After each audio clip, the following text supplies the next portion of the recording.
Hello everyone. Welcome to law maven academy. POSH की series में आज हम डिस्कस करने वाले हैं case laws under POSH. First case is Vishakha versus state of Rajasthan. यही केस बना था पॉश एक्ट का बेस। ईयर था 1992। एक दलित वुमेन थी भवरी देवी, जो राजस्थान स्टेट गवर्नमेंट के रूरल डेवलपमेंट प्रोग्राम में काम करती थी। भवरी देवी ने एक जगह जाकर उनके घर में चाइल्ड मैरिज रुकवा दी थी। चाइल्ड मैरिज रुकवाने का नतीजा ये हुआ कि वो लोग भड़क गए और भवरी देवी के घर पे आके भवरी देवी के हस्बैंड को बांधा और मारा, और भवरी देवी का उसके हस्बैंड के सामने गैंग रेप किया, ब्रूटली गैंग रेप किया। इस इंसिडेंट से पता चला कि वर्किंग वुमेन को रोजाना किन खतरों का सामना करना पड़ता है, और इस इंसिडेंट ने सेफगार्ड इम्प्लीमेंट करने की अर्जेंसी को हाईलाइट किया। देश में वर्किंग वुमेन के हक की आवाज उठाते हुए वुमेन्स राइट्स एक्टिविस्ट और लॉयर्स ने सुप्रीम कोर्ट में एक public interest litigation PIL file की under the banner of Vishakha. पहली बार सुप्रीम कोर्ट ने अपने landmark judgement Vishakha versus state of Rajasthan में सेक्सुअल हरासमेंट एट वर्कप्लेस को माना था, जिसमें सुप्रीम कोर्ट ने कुछ गाइडलाइंस बनाई थी और यूनियन ऑफ इंडिया को वर्कप्लेस पर होने वाले सेक्सुअल हरासमेंट से निपटने के लिए एक एप्रोप्रिएट लॉ बनाने के डायरेक्शंस दिए थे। सुप्रीम कोर्ट ने पहली बार ग्लेयरिंग लेजिस्लेटिव इनएडिक्वेसी को माना और एक्नॉलेज किया, और इसका मतलब एक क्लियरली दिखती हुई लॉ की कमी है और वर्कप्लेस पर सेक्सुअल हरासमेंट को ह्यूमन राइट्स का वायलेशन माना। फिर सुप्रीम कोर्ट ने विशाखा गाइडलाइंस फॉर्म करी। विशाखा गाइडलाइंस बनाते समय सुप्रीम कोर्ट ने 1979 में यूनाइटेड नेशंस की जनरल असेंबली में अडॉप्ट किए गए convention on elimination of all forms of discrimination against women को भी कंसिडर किया, ध्यान में रखा, जिस पर इंडिया ने साइन भी किया है और रेटिफाई भी किया है। As per the Vishakha judgement, जब तक इस सब्जेक्ट पर कोई एक्ट नहीं बनता तब तक ये विशाखा गाइडलाइंस, जो कि कॉन्स्टिट्यूशन के आर्टिकल 32 के अंडर इशू की गई है, लॉ की तरह इफेक्टिव रहेगी, और प्राइवेट और गवर्नमेंट सेक्टर दोनों सेक्टर्स के ऑर्गेनाइजेशंस को उनको फॉलो करना जरूरी होगा। Second case apparel export promotion council versus A के चोपड़ा। 1999 में विशाखा के बाद सेक्सुअल हरासमेंट पर सुप्रीम कोर्ट में पहला case apparel export promotion council versus A के चोपड़ा का था।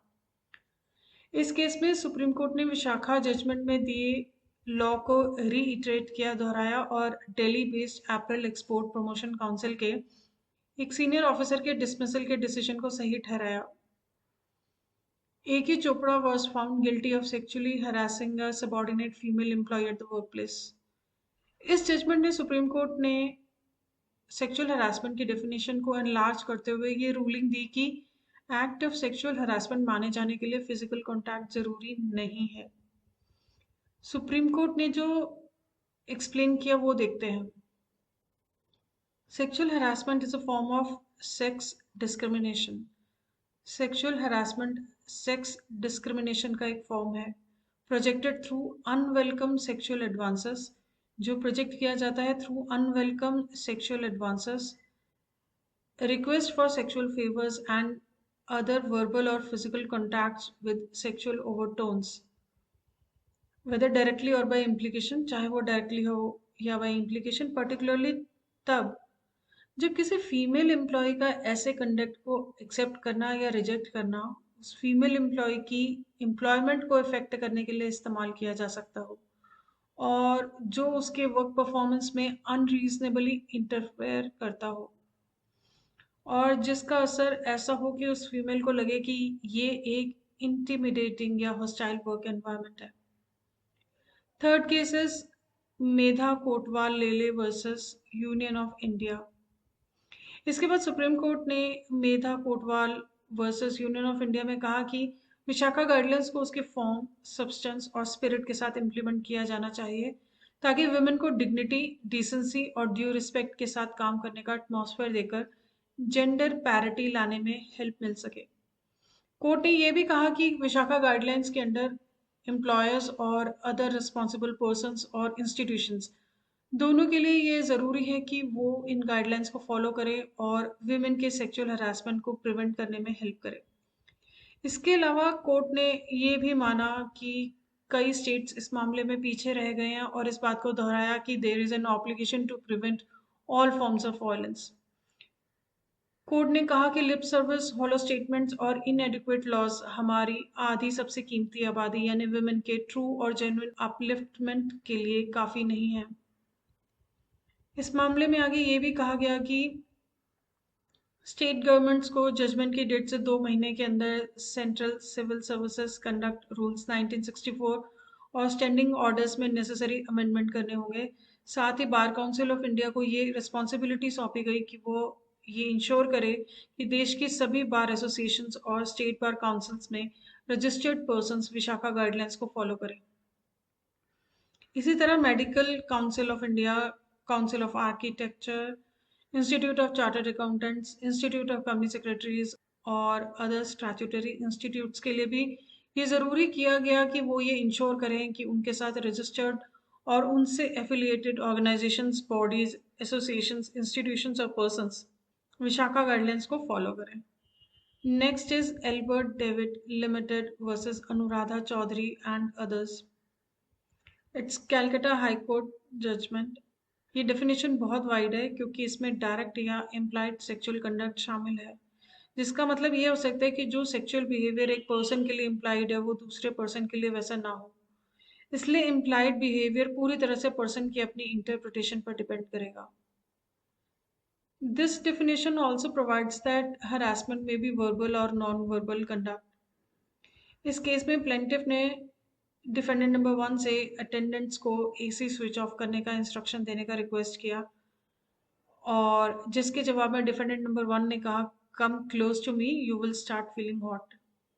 कोर्ट ने कहा इस स्टेटमेंट को भी सेक्सुअल हरासमेंट माना जा सकता है।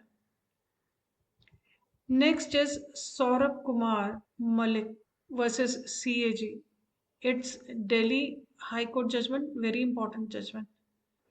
एक सीनियर विमेन ऑफिसर ने कंप्लेंट किया कि she was sexually harassed by the respondent departmental inquiry का सामना कर रहा था। रिस्पोंडेंट ने कहा कि उस पर वर्कप्लेस पर सेक्सुअल हरासमेंट का एलिगेशन नहीं लगाया जा सकता क्योंकि एलिज्ड मिसकंडक्ट वर्कप्लेस पर नहीं बल्कि एक ऑफिशियल मेस में हुआ था जहां सीनियर वुमेन ऑफिसर रहती थी। रिस्पोंडेंट ने यह भी आर्ग्यू किया कि कंप्लेनेंट रिस्पोंडेंट से भी सीनियर थी और इसलिए रिस्पोंडेंट कंप्लेनेंट से कोई फेवर नहीं ले सकता था और इसलिए वो एक्ट सेक्सुअल हरासमेंट नहीं माना जा सकता। कोर्ट ने कहा this is clearly misconceived. Delhi court ने कहा कि विशाखा गाइडलाइंस बनाने का एम और ऑब्जेक्टिव साफ था कि ये इंश्योर किया जा सके कि वर्किंग वुमेन का सेक्सुअल हरासमेंट रोका जाए और ऐसे किसी भी गिल्टी पर्सन को सख्ती से निपटा जाए, स्टर्नली मतलब स्ट्रिक्टली। विशाखा जजमेंट के ऑब्जेक्टिव को ध्यान में रखते हुए वर्कप्लेस वर्ड को लेकर नैरो अप्रोच नहीं अपना सकते। वर्कप्लेस को ऑफिस तक सीमित मत करो। कंप्यूटर और इंटरनेट टेक्नोलॉजी के आने और इंफॉर्मेशन टेक्नोलॉजी की एडवांसमेंट के साथ जो नया ट्रेंड सामने आया है उसे ध्यान में रखना ज़रूरी है। वीडियो कॉन्फ्रेंसिंग के थ्रू कोई पर्सन किसी दूसरी कंट्री में बैठकर किसी दूसरे पर्सन से इंटरैक्ट कर सकता है या बिजनेस कॉन्फ्रेंस कर सकता है। ये भी एक ट्रेंड बन गया है कि सीईओ अपने रेजिडेंस से ही ऑफिस चला रहे हैं। ऐसे केस में अगर कोई ऑफिसर किसी एम्प्लॉय मान लीजिए अपनी प्राइवेट सेक्रेटरी के साथ सेक्सुअल हरासमेंट करता है तो उसे ये कहने का हक नहीं होगा कि उसने ये काम वर्कप्लेस पर नहीं बल्कि अपने रेजिडेंस पर किया था और वो बच जाएगा। हाईकोर्ट ने कहा कि ये सारी चीजें देखो ये समझने के लिए कि क्या एक्ट वर्कप्लेस पर हुआ है। Proximity from place of work से नजदीकी, control of management over such a place, residence where the working women is residing. Management का कंट्रोल ऐसी जगह या रहने की जगह पर जहां वर्किंग वुमेन रह रही है और रेजिडेंस एक्सटेंशन या पार्ट ऑफ वर्किंग प्लेस होना चाहिए। आखिर में दिल्ली हाईकोर्ट ने माना कि वो ऑफिशियल मेस जहां एम्प्लॉय के साथ सेक्सुअल हरासमेंट हुआ था डेफिनेटली वर्कप्लेस के अंडर आता है। Next is Vidya Akhave versus union of India and others. It's Bombay high court judgement. Bombay high court ने फैसला सुनाया कि वो सेक्सुअल हरासमेंट की कंप्लेंट के रिलेशन में इंटरनल कंप्लेंट्स कमेटी के पनिशमेंट के ऑर्डर में तब तक दखल नहीं देगा जब तक कि ऑर्डर शॉकिंगली डिसप्रपोर्शनेट ना हो। Next is Manjeet Singh versus Indraprastha gas limited. ये दिल्ली हाई कोर्ट की जजमेंट है। Manjeet Singh versus Indraprastha gas limited के केस में दिल्ली हाई कोर्ट ने ये ऑब्जर्व किया कि anonymous complaints under the act are bound to be rejected. इस एक्ट के अंडर अनोनिमस कंप्लेंट्स निश्चित रूप से रिजेक्ट कर दी जाएगी। Next is Binoy Jacob versus state of Kerala and others. It's Kerala high court judgment. इस केस में प्रोसीडिंग्स को क्वैश करने के लिए एक पिटीशन फाइल की गई थी। थोड़ा सा फैक्ट्स पर नजर डालते हैं। Binoy Jacob was the vice president of Air India SATS, एक कंपनी थी incorporated under the Indian Companies Act. The complainant was working as an administrative officer in the same company. Binoy और कंप्लेनेंट डिनर के लिए ताज hotel जाते हैं and dinner के दौरान बिनॉय ने कंप्लेनेंट से कहा कि अगर वो अपने करियर में आगे बढ़ना चाहती है तो उसे उसके साथ दिल्ली या ककनाड़ में उसके फ्लैट पर चलना चाहिए। बिनॉय पिटिशनर ने उसे सिड्यूस करने के लिए व्हाट्सएप मैसेजेस भेजे। इसके बाद अप्रैल 2016 में किसी दिन बिनॉय पिटिशनर ने उसकी बैग को टच करने की कोशिश की। कंप्लेनेंट ने 2 जुलाई 2016 को आईसीसी को कंप्लेंट की। कमेटी ने यह ऑब्जर्व किया कि इंक्वायरी में किसी भी तरह की सेक्सुअल हरासमेंट का केस सामने नहीं आया और बिनॉय के अगेंस्ट लगाए गए एलिगेशंस इस कंक्लूजन पर पहुंचने के लिए सफिशिएंट नहीं थे कि सेक्सुअल हरासमेंट हुआ था। तो आईसीसी ने इस वुमेन की कंप्लेंट ड्रॉप कर दी, रिजेक्ट कर दी और बोला कि कोई बेस ही नहीं है। तो वुमेन ने आईपीसी के अंडर कंप्लेंट फाइल की और वहां एफआईआर हो गई under section 354A and 354D of IPC. Binoy ने प्रोसीडिंग्स को क्वैश करने के लिए पिटीशन फाइल कर दी इन केरला हाई कोर्ट। उसका ग्राउंड ये था कि कंप्लेनेंट ने जो कंप्लेंट फाइल की थी इंटरनल कंप्लेंट्स कमेटी ने कंसिडर की थी and found to be not proved, इसलिए सेम सेट ऑफ फैक्ट्स के बेसिस पर कोर्ट के सामने की जाने वाली क्रिमिनल प्रोसिक्यूशन स्टैंड नहीं कर पाएगी। बिनॉय ने कहा कि ये तो एक ही केस को दो दो बार कर रही है, तो ये गलत है, ये सही नहीं है।